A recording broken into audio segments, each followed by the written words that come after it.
Genesis 3. The snake was sneakier than any of the other wild animals that the Lord God had made.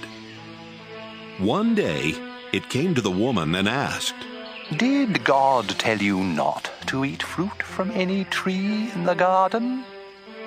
The woman answered, God said we could eat fruit from any tree in the garden, except the one in the middle. He told us not to eat fruit from that tree or even to touch it. If we do, we will die. "No, you won't," the snake replied. "God understands what will happen on the day you eat fruit from that tree. You will see what you have done, and you will know the difference between right and wrong, just as God does." The woman stared at the fruit. It looked beautiful and tasty. She wanted the wisdom that it would give her, and she ate some of the fruit.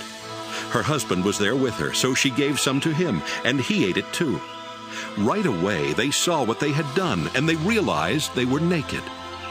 Then they sewed fig leaves together to make something to cover themselves. Late in the afternoon a breeze began to blow, and the man and woman heard the Lord God walking in the garden. They were frightened and hid behind some trees.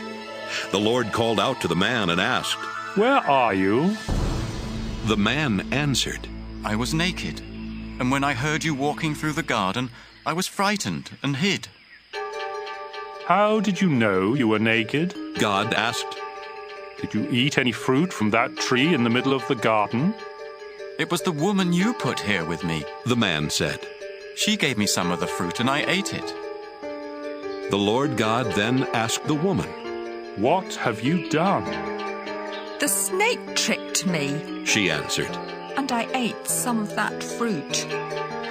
So the Lord God said to the snake, "Because of what you have done, you will be the only animal to suffer this curse. For as long as you live, you will crawl on your stomach and eat dirt. You and this woman will hate each other. Your descendants and hers will always be enemies. One of hers will strike you on the head, and you will strike him on the heel."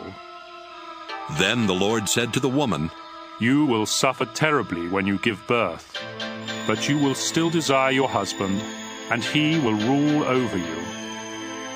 The Lord said to the man, "You listened to your wife and ate fruit from that tree, and so the ground will be under a curse because of what you did. As long as you live, you will have to struggle to grow enough food. Your food will be plants, but the ground will produce thorns and thistles. You will have to sweat to earn a living. You were made out of soil, and you will once again turn into soil." The man Adam named his wife Eve because she would become the mother of all who live. Then the Lord God made clothes out of animal skins for the man and his wife. The Lord said, "These people now know the difference between right and wrong, just as we do. But they must not be allowed to eat fruit from the tree that lets them live forever."